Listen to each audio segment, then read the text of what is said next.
Art of going with the flow, the halfway point.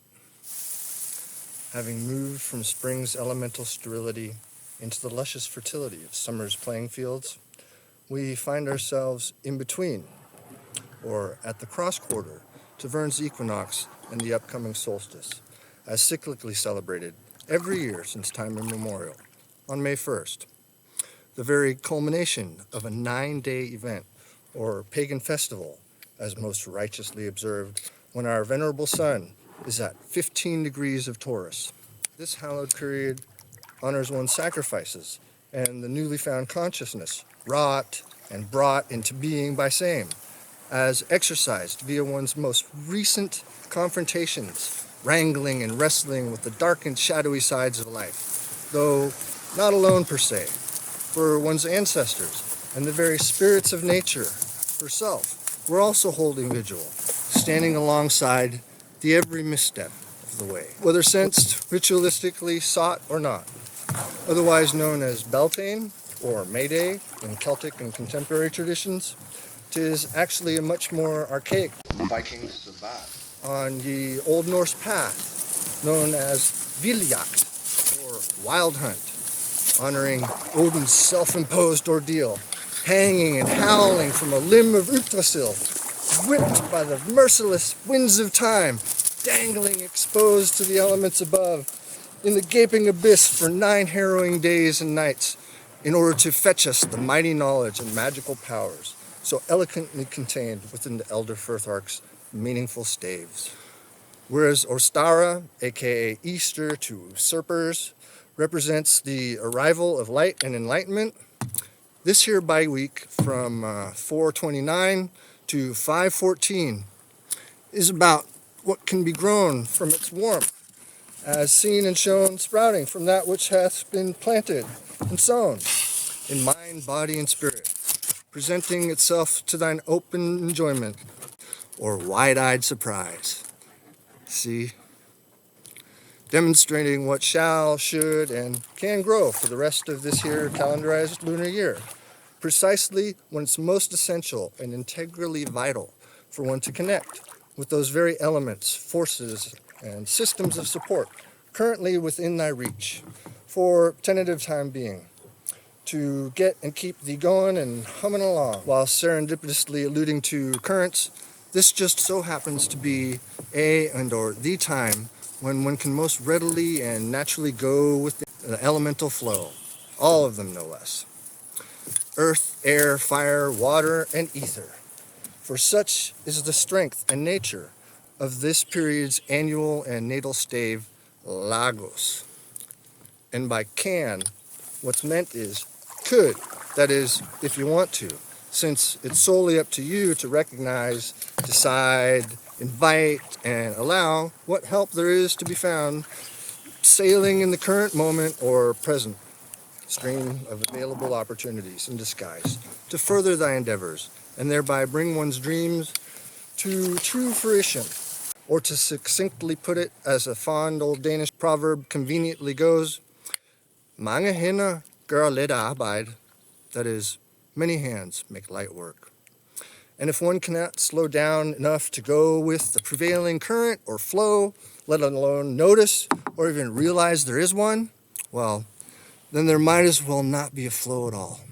In which sad case, shit out of luck. Stuck upstream, drifting aimlessly without a fucking paddle to speak of. Now is when one is tested or challenged to sense the areas where able to move along the banks, getting a feel for where there's resistance and space, as well as obstructions or resistance, and likewise know or learn where one can totally lose touch with same. So to meanderingly speak, in order to continue facilitating one's progress and safe passage past life's boulders, cobblestones, and eddies into a more navigable space where other resources and skills can be found and learned, laying around, and honed, all the same, in order to carry one even further along, or provide better stability, if not the sustainability one's been seeking and searching for. Developing such adaptational acumen and observational sensitivity is key to survival, and yet it's not the hardest part of learning to swim with ease in the rivers of destiny and fate. Having faith in life is an awareness of how and where one is engaging the elements that must be sustained for the time being, whether beginner, novice, or expert. For keeping and or staying in touch with and touching is what counts most at this moment in time. The very anchor that grounds, upon which greater stuff still is built, tethered, and mounted upon. The more familiar, practiced, and hence adept one becomes at and or of and or with said connections, the better, easier, safer, and funner life becomes, ironically. Get it? Though one could easily just as well swim ashore and watch the world go by without apparent care. Once acknowledged or outed, the apprehension nevertheless remains to be reconciled or dealt with accordingly, somehow, sometime, somewhere else down the line. And ignorance thereof doth certainly not construe bliss. Rather, 'tis a liability and a mark of the ill-prepared, if not foolish. Then again, even then, cruise control may kick in now and then, inexplicably or not. Either way, disengage the auto setting immediately and begin again from there, anew. For this and that part of this organic curriculum is about going analog, manual, or an all hands on deck sort of thing. Easy peasy on the individual level, especially since you already know what to do and what does or does not feel right to you, right? However, ideally, the deeper challenge here is maintaining said awareness whilst immersed in the midst and thick of it. That is, life itself with others, of course, or things, of course. Wherein lies the damn good reason why 5 consecutive days of the week are still named after the Viking gods, and a goddess no less. Because the lessons and teachings they bring, known or not, have such a powerful and direct bearing on living in pleasure and prosperity, most presently.